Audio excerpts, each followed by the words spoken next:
아니라 믿는 것입니다. 라는 제목으로 잠깐 말씀을 나누겠습니다. 23년도가 이제 한 달이 남았네요. 오늘까지 5주 남은 거죠.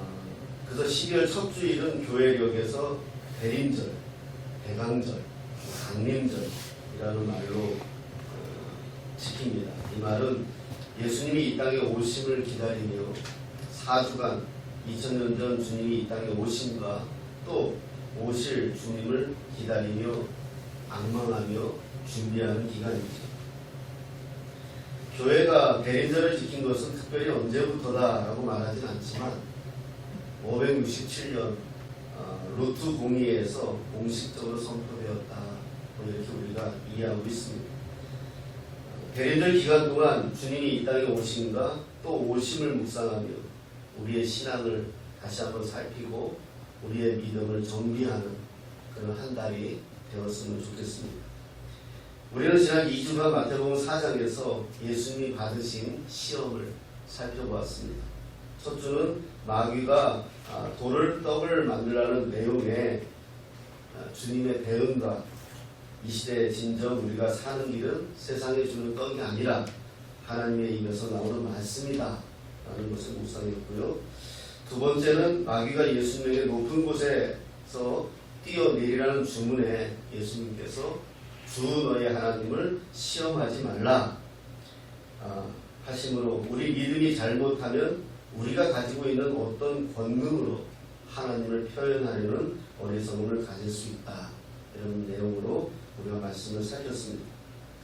오늘은 그 마지막 내용으로 세상의 모든 나라와 그 영광을 주겠다는 마귀의 제안에 예수님께서 어떻게 반응하시는지 우리가 말씀을 통하여 살펴보도록 하겠습니다. 제가 얼마 전에 어떤 목사님에게서 명함을 하나 받았습니다. 그 명함에는 나라에서 상을 받고 또 훈장을 받은 내용까지 포함되어 있었고 청와대 방문한 내용까지 기록되어져 있더라고요.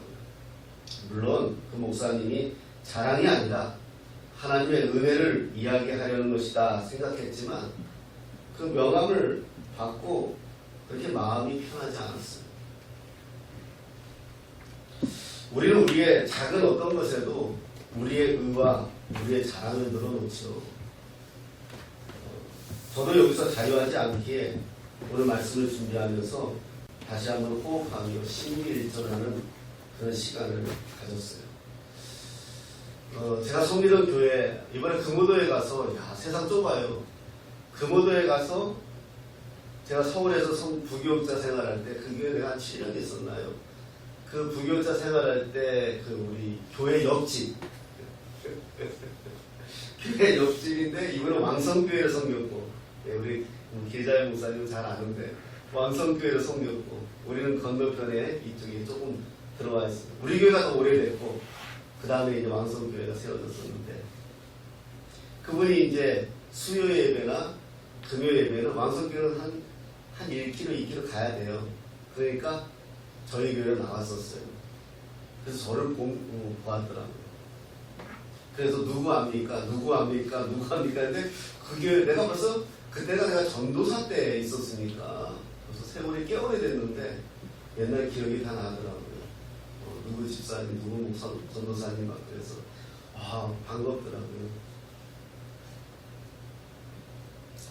옛날 그 교회가 생각이 났는데 그 교회에서 오늘 말씀을 준비하면서 생각이 나는 게 하나 있어요.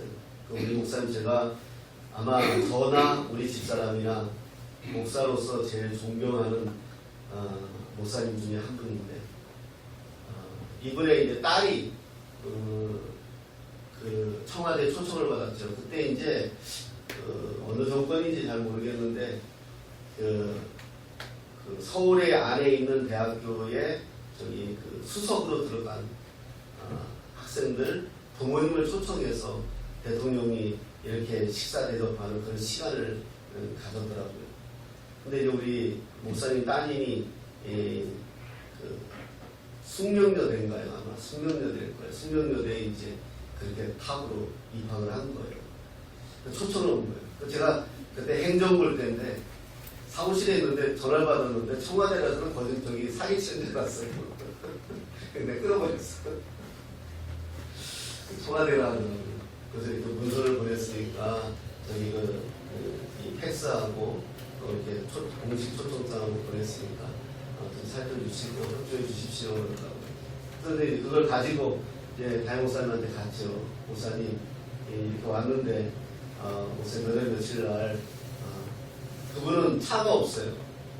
성도가 한 1,500명 되는 교회인데 교회는 한 40년, 50년 된 교회인데 담임 목사는 차가 없어요.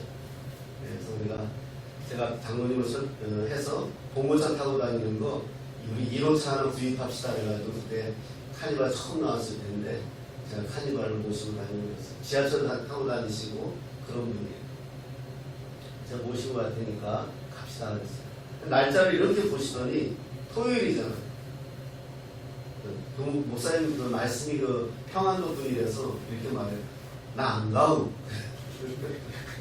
그냥 앞뒤 안 가고. 그래서 왜요? 그랬더니 목사가 뭐 토요일 날 뭐하러 그렇게 죽고 교회 일도 아니고 교단 일도 아니고 교계 일도 아닌데 거기 가냐고.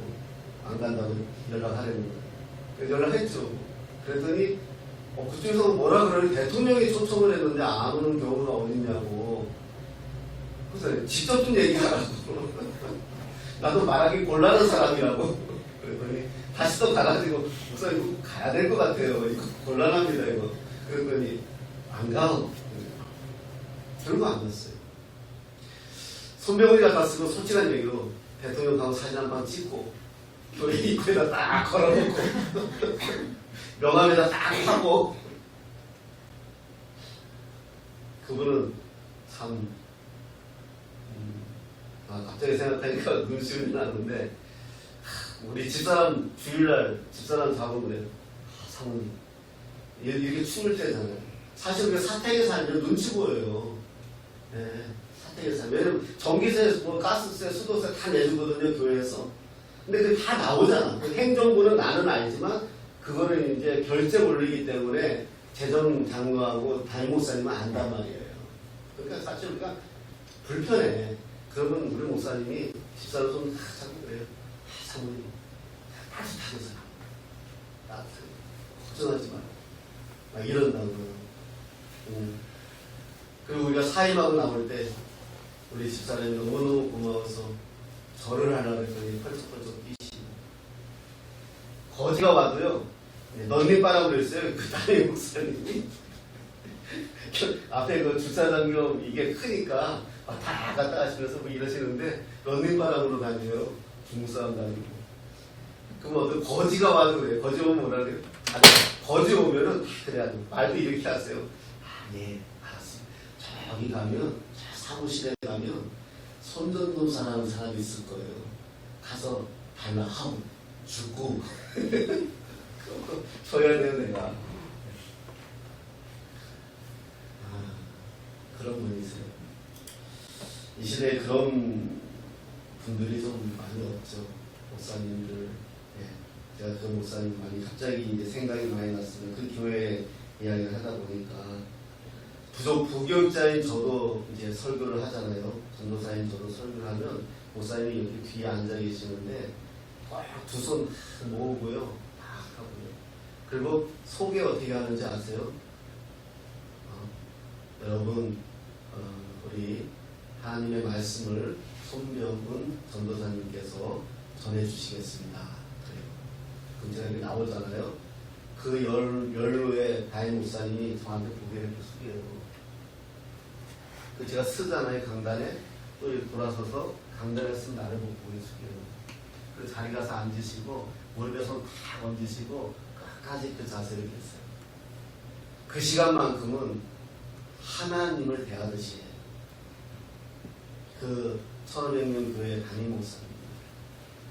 하도 이 옷 떨어진 거 입고 있어서 내가 내복을 한 벌 사다 드렸어요. 담임 목사님. 그랬더니 그 다음날 새벽기도 끝나고 올라와 보니까 우리 문고리에 내복이 걸려 있고요. 걸려 있는 거예요. 그래서 제가 전화를 했어요. 그랬더니 목사님이 이렇게 말씀하더라고요. 야, 네가 뭔 돈이 있냐? 마음만 받을 테니까 그 돈 바꿔서 의형이 맛있는 거 사줘. 그런 분 밑에서 잠시나마 생각을 했다는 게 저는 지금도 되게 뿌듯해요. 이 교회 거기서 내가 그 무도에서 만나서 이런 생각을 했는데, 우리는 어떻습니까? 뭐 대단한 것이냐, 누구를 만나면 내가 대단한 사람이냐, 국회의원과 밥 한 그릇 먹으면 뭐 내가 대단한 것이냐, 교회가 좀 커면 뭐 내가 대단한 능력 있는 사람이냐, 이렇게 돈 좀 벌면 아나무인이 되고, 언제 그랬냐는 것이, 저는 그래서 늘 그렇게 이야기해요. 저 사람이 돈 벌더니 변했네? 아니에요. 원래 그런 사람이에요. 돈이 없어서 그때 못한 거지. 그런 시대에 우리가 오늘 말씀에 좀 살펴봤으면 좋겠습니다. 9절에 만일 내게 엎드려 경배하면 이라는 문장이 나오죠. 만일 내게 엎드려 경배하면. 옛날 성경이 좀 더 명확하게 설명합니다. 네가 나에게 엎드려 경배한다면 이라는 문장입니다. 이 말은 마귀가 예수님께 하는 말이죠. 하지만 사람들의 관심은 이 문장을 경계하지 않고 그 뒤에 나오는 이 모든 것을 너에게 주리라, 이 말에 초점을 맞추죠. 마귀는 계속해서 예수님께 이렇게 주문합니다. 처음에는 너 하나님의 아들이요, 빵을 얻을 것이다. 두 번째는 기적을 일으키면 하나님의 아들이 될 것이다, 증명될 것이다. 세 번째는 세상의 모든 나라와 그 영광을 가질 것이다. 그런데 그 뒤에는 항상 뭐가 있죠? 만일 내게 엎드려 경배하면. 이 내용들을 살피면 우리 인생의 최고의 가치는 뭐죠? 먹고 사는 문제입니다. 적당한 힘, 적당한 권력. 이 세상 사는데 이것들이 있으면 사는데 문제가 없을 겁니다. 얼마 전에 초등학교 아이들의 갤럽을 봤어요. 다수의 아이들에게 장래의 희망을 물었는데 대답이 어떻게 나왔는지 아십니까? 1번이 뭔지 아십니까? 나는 연예인이 되는 걸 얘기할 줄 알았는데 돈을 많이 벌고 싶답니다. 우리나라 초등학교 아이들이 갤럽을 했는데, 조사를 했는데 돈을 많이 벌고 싶대요. 그리고 또 뭔지 아십니까? 능력 있는 과학자가 되고, 능력이 들어가는 능력. 어쩌면 2000년 전 마귀가 예수님이 한 질문과 우리 아이들의 대답이 얼마나 이렇게 비슷한지 저는 충격이었어요. 우리 때에는 꿈이 있었잖아요. 대통령이 되고 싶고, 의사가 되고 싶고, 뭐 이 말고 능력과 권세를 가지고 싶다는 말과 다를 바는 없지만 좀 구체적이었어요. 그래도 꿈이 있었어요. 근데 지금 아이들의 꿈이 돈을 잘 벌겠다는 거예요. 능력이 있으면 좋겠다는 거예요. 연예인이 되어 영광을 가졌으면 좋겠다는 거예요. 마귀는 2000년이라는 시간 동안 세상을 이렇게 자기화시켜 놓았다. 우리 교회에서도 어떻게 보면 이렇게 가르쳤는지 모릅니다. 하나님의 힘을 이용하여 권세를 얻고 하나님의 능력을 가지고 세상을 다스리고 살아야 하는 것이 마치 복을 받은 인생처럼 가르치지는 않았는지. 정말 마귀는 오늘도 우리에게 이야기합니다. 네가 나에게 경배하면. 우리는 하나님을 믿는다 말하면서 마귀가 주는 이 달콤함에서 사실 벗어나지 못했다는 것을 고백하게 됩니다. 지금 세상을 보십시오. 예수님이 2000년 전에 이 땅에 오실 때에는 예수님조차 머리 둘 곳이 없었다. 아웃사이더 중에서도 아웃사이더였어요, 예수님. 2000년이 지난 지금 이 세상을 보십시오. 예수님의 십자가가 국기에 들어간 나라들이 얼마나 많습니까? 예수님을 믿는다고 고백하는 예수교가 국가, 종교라고 채택한 나라들이 얼마나 많습니까? 얼마나 많이 예수님의 이름으로 이 세상의 화려함과 영광스럽게 교회들이 세워졌는지 모릅니다. 2000년 전에 예수님조차 인정받지 못하고 머리 둘 곳이 없었는데 지금 어떻습니까? 하지만 정말 중요한 것은 이것이 예수님이 꿈꾸던 하나님의 나라인가?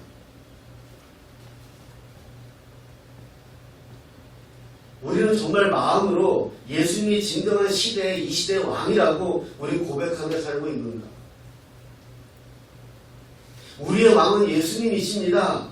이렇게 말하지만 얼마나 많이 우리가 꿈꾸는 나라를, 우리가 꿈꾸는 가정을, 우리가 꿈꾸는 세상을 우리 살아가고 있는지 모릅니다. 요즘 우리 교회들을 보면 모두가 하나님께 이렇게 요구합니다. 하나님 나도 잘 살게 해주십시오. 하나님 나도 영광을 보게 해주십시오. 하나님 나도 권세를 가지게 해주십시오. 그래서 교회는 이것을 충족시켜주지 못하면 아무 능력이 없는 교회로 추락을 합니다. 2000년 전에 예수님이 오셔서 오병이어의 기적으로 사람들을 먹이고 병든 자를 고치고 죽은 자를 살리고 문둥병자를 고치고 귀신 들린 자를 살아나게 합니다. 사람들은 환호하지요. 호산나 호산나 외쳤습니다. 하지만 예수님이 십자가에 처절하게 매달린 그날은 예수님 앞에 아무도 남아있지 않았습니다. 적어도 그 자리에는 예수님이 십자가 앞에 십자가에 계신 그때에는 예수님에 의해서 병에서 해결된 사람 한 명 정도 있어야 되지 않습니까? 죽었다가 예수님으로 살아난 사람 한 사람 정도 있어야 되지 않습니까?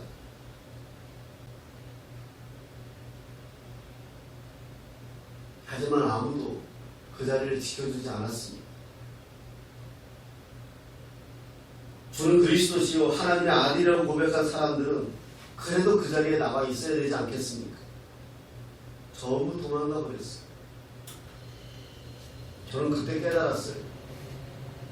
기적으로 사람 못 변한다. 병 고친 걸로 그 사람 변화시키지 못한다. 죽은 자 살린 걸로 그 사람 변화시키지 못한다. 성령의 임재와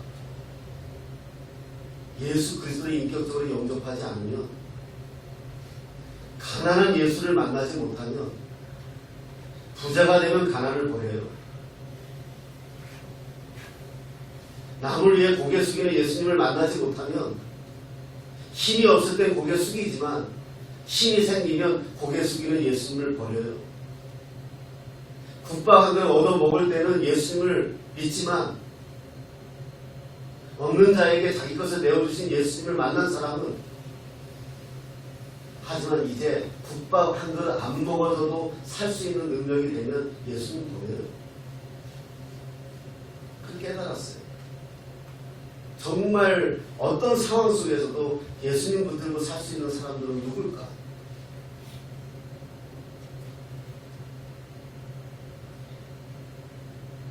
요즘 우리의 기독교가 여기에 능력이 있다, 저기에 은혜가 있다, 먼 자리도 찾아갑니다. 그렇게 해서 어떻게 은혜를 받을까? 하지만 자기가 주어진 자리에서 그 자리를 지키며 묵묵히 하나님에게 예배하며 살아내는 숫자는 점점 작아집니다. 이번에 금호도 가서 제가 감동받은 게 주일 예배, 주일 오후 수요 예배 인원이 다 똑같대요. 그 깜깜한데 어른들이 다 지팡이 지고 어디서 그렇게 나오시는지 한 30년 되는 분들이 오시더라고요. 제가 너무 은혜였어요. 정말 주님은 여기 계시지 않겠습니까?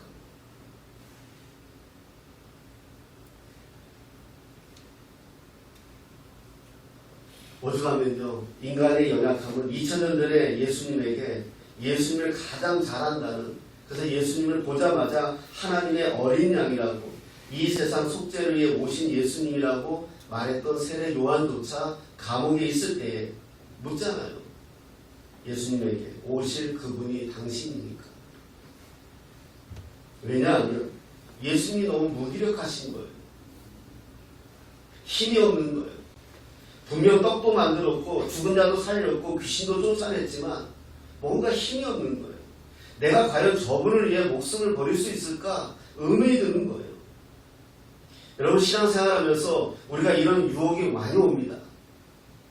천국은 있는가? 오죽하면 대중가수, 가요, 가수조차 이 시대에 가장 유명한 죽은 철학자에게 묻지 않습니까? 나 그 노래 듣다가 깜짝 놀랐어요.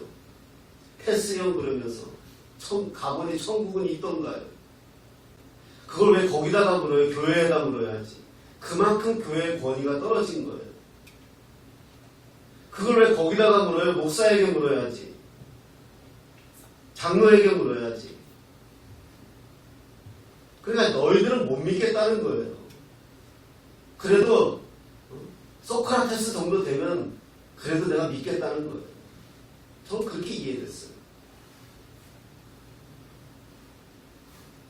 지금 교회가 천국과 지옥을 설교하는 교회가 어디 있겠습니까?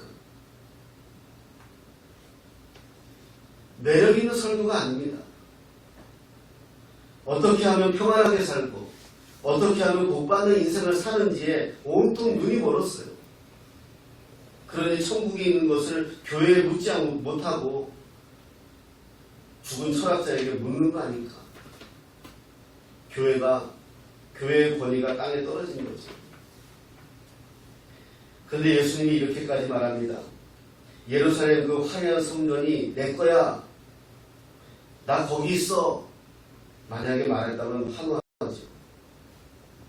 와, 우리 예수님이 그런 분이야. 오직 예수님이 왕이야. 하지만 예수님은 뭐라고 말합니까? 두세 사람이 모인 곳에 내가 함께 있겠다. 맞습니다. 이게 얼마나 힘 빠지는 소리입니까? 세상을 정복하고 세상을 휘어잡는 그런 예수님이 되어야 하는데 초라하게 그지없는 말씀을 하는 것입니다. 사람들은 극심한 회의에 빠져들기 시작하죠. 그 사이를 파고드는 것이 마귀입니다. 모든 것을 내게 주리라. 얼마나 유혹적인 말입니까? 아마도 사실 실제적으로 모든 것을 준다면 우리는 과연 믿음을 지키고 이 자리에 앉아있는 분이 얼마나 될까요? 그럴 수 없으니까 이야기하지만 63빌딩 준다면 이 자리에 있을 수 있겠습니까? 여러분들 통장에 한 10억씩 꼽아준다면 지금 이 자리에 있을 수 있겠습니까?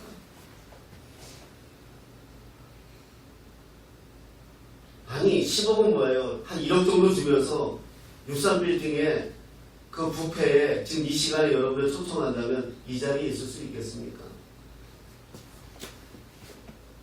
이게 우리의 믿음입니다. 하지만 이에 대해 주님은 단호하십니다. 그리고 변함이 없으십니다. 기록되었으되 주 너의 하나님께 경배하고 다만 그를 섬기라 하셨느니라. 아멘. 여러분, 이게 우리가 천국 가는 믿음의 싸움입니다. 대개 그리스도인들이 사실 여기서 패배하지 않습니까?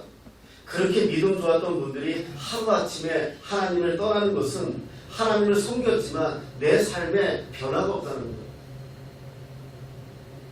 오히려 과거보다 못하다는 거예요. 여기서 우리는 기억해야 합니다. 다만이라는 말은 이것밖에 없다는 거죠. 이 예수님의 대답 속에서 우리는 진리를 발견해야 합니다. 예수님이 하나님이시잖아요. 예수님이 사탄아 물러가라 했죠. 그러면 됩니다. 하지만 그 뒤에 기록되었을 때 무슨 이유일까요? 지금 예수님은 저는 이걸 좀 묵상을 좀 많이 생각을 많이 해봤어요. 자, 사탄아 물러가라 했어요. 오늘 본문에 사탄은 물러갈 거예요. 왜? 하나님이신데. 근데 거기서 예수님이 뭐라고 얘기하세요? 또 기록되었으되 그래요. 그래서 주 너의 하나님께 경배하고 다만 그를 섬기라 하였느니라. 아멘. 이건 우리는 너무 이해해요. 맞아요. 맞는 말씀이에요. 근데 이미 앞에는 사탄아 물러가라 없었어요. 앞에는 떡에 대해서 유혹할 때도 사탄아 물러가라 없었고 높은 데서 뛰어내리라 할 때도 사탄아 물러가라 없었는데 이 마지막 이 세 번째에서는 예수님께서 사탄아 물러가라 했어요. 물러갔잖아요. 근데 또 기록되었을 때 왜 이렇게 하셨을까 생각을 했어요. 여러 책들도 찾아봤고 주석도 봤어요. 특별하게 얘기한 건 없어요. 근데 살펴봤는데 제 마음에 이렇게 마음이 왔어요. 지금 예수님이 어디로 가셨느냐? 말씀 뒤에 숨으신 거예요. 여러분 이거 잘 이해하셔야 돼요. 사탄은 물러가라 해놓고 하나님의 말씀을 던진 거예요. 뭐라고 던졌어요? 주 너희 하나님께 경배하라. 나는 아니야. 주 너희 하나님께 경배하고 다만 그를 섬기라 하나님이 말씀하셨어. 이거잖아요. 누구 뒤에 숨는 거예요? 말씀 뒤에 숨는 거고 하나님 뒤에 숨는 거예요. 마귀에게 천둥 같은 소리 아닙니까? 사탄아 물러가라. 얼마나 무서운 말이에요. 이 세상 마귀의 힘으로 권세를 누리고 살아가는 자들에게는 이 천둥 같은 음성일 거예요. 잠깐의 세상 권세를 가지고 하나님의 나라를 만행하는 사탄에게 하나님이 경고하잖아요. 저는 이 부분에서 엄청난 전율을 느꼈어요. 우리 예수님이 하나님이신데 지금 우리가 똑같이 시험 받고 있잖아요. 우리 같은 인간이시잖아요. 그리고 우리가 똑같이 시험을 당하고 배고픔도 경험하고 힘 앞에 조절할 수밖에 없는 상황을 경험하고 인간의 죽음 앞에 얼마나 무능력한 존재임을 아시고 인간이 세상에 가장 가치 있다는 돈 앞에 얼마나 무기력해지는지 예수님 아시잖아요. 오죽했으면 예수님이 세금 바칠 돈이 없어서 제자에게 시켜가지고 동전 한 입 저기 건져오라고 하십니까? 그게 가난한 분이잖아요. 지금 이렇게 인간을 시험하는 사탄 앞에 예수님이 이렇게 말씀하시는 거예요. 사탄아 물러가라. 그런데 말씀 뒤에 다 숨더라고요.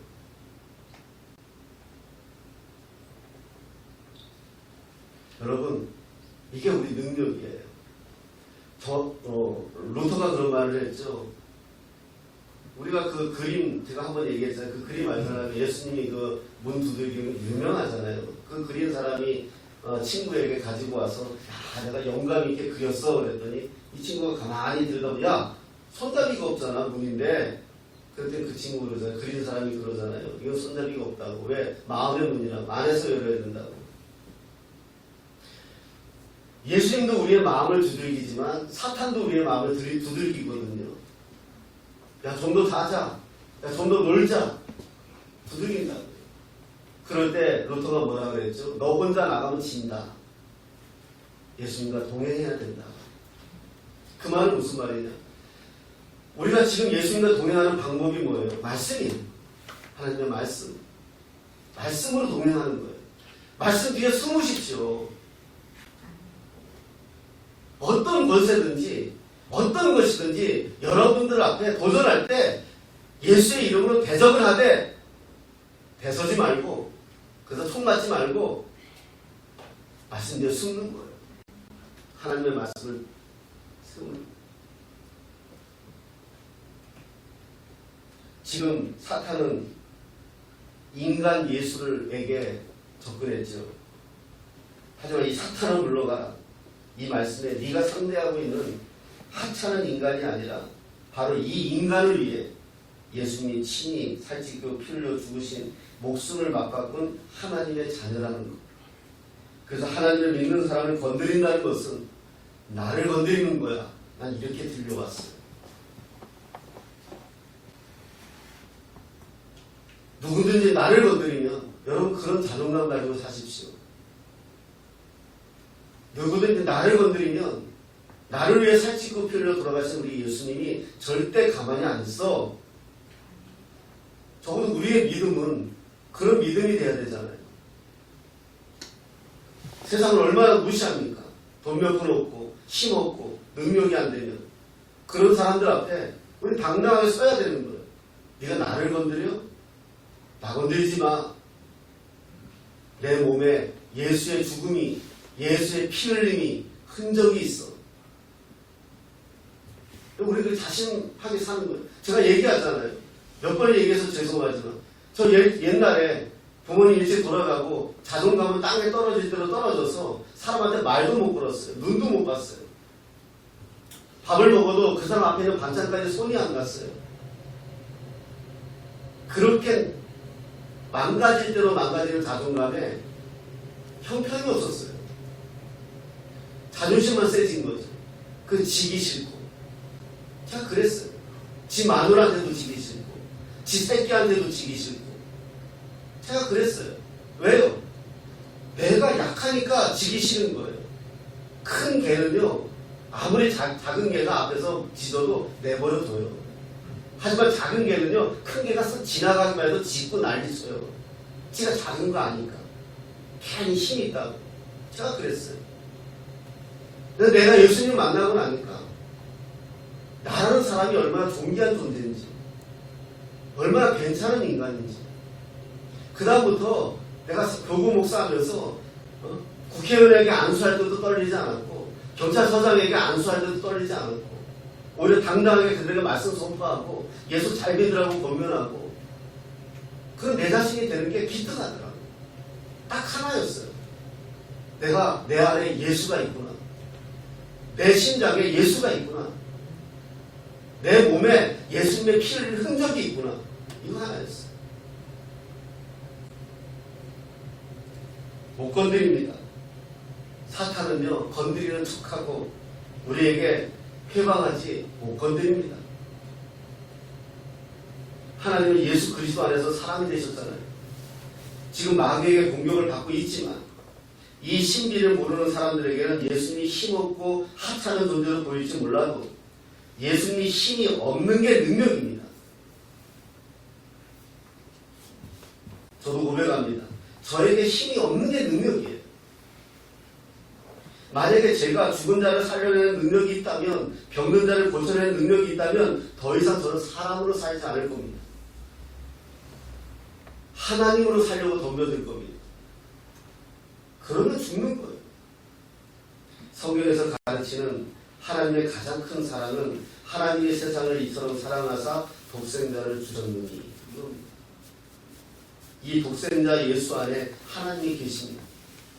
하지만 우리가 똑같은 모습으로 우리가 감당해야 할 고난을 경험하시는 겁니다. 죽음을 당하시는 겁니다. 그래서 저는 오늘 말씀의 제목을 은혜는 보는 것이 아니라 믿는 것입니다 라고 정했습니다. 우리는 시험을 당합니다. 때로는 물질로, 때로는 건강으로, 때로는 실패로, 때로는 인간관계로. 하지만 기억하십시오. 예수님이 그러셨던 것처럼 우리 안에 하나님이 계십니다. 마치 예수님이 그리스도로 오셨을 때 예수님 안에 하나님이 계신 것처럼 지금 우리 안에 하나님이 계십니다. 그러면 우리는 하나님으로 숨으면 됩니다. 그분의 품으로 숨으면 됩니다. 세상의 권력으로, 세상의 능력으로, 세상의 영광으로 굳이 여러분들을 표현하지 않아도 됩니다. 그것으로 여러분들을 드러내지 않으려고 해도 됩니다. 왜냐하면 세상 모든 나라의 영광은 이미 여러분 안에 다 있습니다. 저와 여러분들이 그런 존재입니다. 우리 예수님은 그런 분이십니다. 대림절을 맞는 우리에게 첫눈같이 들려오는 음성입니다. 도대체 하나님의 영광은 어디 있습니까? 그때에 여기 박해받은 자들, 여기 굶주린 자들, 여기 헐벗은 자들, 여기 목마른 자들, 여기 십자가에 못 박힌 자들, 이런 자들과 내가 함께 있고, 이들을 너희들이 건드린다면 내 눈동자를 건드리는 것과 다름이 없다. 예수님이 말씀하십니다. 여기 이 사람들 지극히, 이 사람들 가운데 지극히 보잘것없는 한 사람에게 하지 않은 것이 곧 내게 하지 않은 것과 같다고 말씀합니다. 이제 교회가 이런 일을 해야 합니다. 이제 저와 여러분들이 이런 일을 해야 합니다. 이게 능력이에요. 이게 권세요. 이게 떡인 것입니다. 떡을 만들려 하지 마시고 우리가 떡이 되는 것입니다. 높은 데 올라가서 뛰어내려 나를 증거하려 하지 마시고 높은 데 서서 어찌할까 하는 인생 한번 안아주면 되는 겁니다. 그래서 그들에게 우리를 먹이로 내어 놓는 겁니다. 높은 데서 뛰어내리려 하지 마십시오. 이미 우리는 하늘의 3층천을 본 사람들입니다. 세상 영광을 가지려 하지 마십시오. 예수님이 영광입니다. 그 예수님이 저와 여러분들 안에 살아계십니다. 우리 11절 마지막으로 합독하겠습니다. 11절입니다. 시작. 이에 마귀는 예수를 떠나고 제사장에게 나와서 수종됩니다. 아멘. 이 세 가지 시험을 이겨야 마귀는 떠납니다. 우리의 먹고 사는 문제, 우리의 명예 문제, 우리의 권세 문제, 이거 가지고는요, 우린 죽을 때까지 마귀의 유혹을 받을 거예요. 아무리 믿음이 좋고 목사가 된들 이 세 가지가 해결 안 되면, 요즘 우리가 카페를 하지 않습니까? 별의별 목사님들 다 오세요. 별의별 목사님들과 다 대화도 나눠봐요. 함부로 판단하고 평가하는 건 아니지만 아직도 떡이 해결되지 않은 목사님들이 많아요. 아직도 높은 데서 뛰어내리려고 하는 목사님들이 많아요. 아직도 자기 영광을 위해서 뛰는 분들이 많아요. 평생 마귀 시험 받는 거예요. 목사들만 그럴까요? 성도들은 안 그럴까요? 그러니 매일 시험 받는 거예요. 매일 높은 데 서서 뛰어내리고 싶은 거예요. 이것이 해결돼야, 배적해야 마귀가 떠나고 드디어 천사들의 시중을 받는 하나님의 사람들로 살아가는 것입니다. 예수님이 받으신 이 세 가지 시험이 시작이 어디였습니까? 광야였습니다. 배고픔이었습니다. 하지만 지금 우리는 무엇을 보고 있습니까? 주님과 함께하는 환희요 은혜입니다. 여러분 기억하십시오. 어떤 시험도 주님과 함께하면 승리합니다. 주님이 오심을 대망합시다. 2023년 이 마지막이 가기 전에 예수님이 여러분의 가정의 주인이 되시기를 예수님의 이름으로 축복합니다. 그리고 여러분 안에 예수님이 주인으로 계시기를 예수님의 이름으로 축복합니다.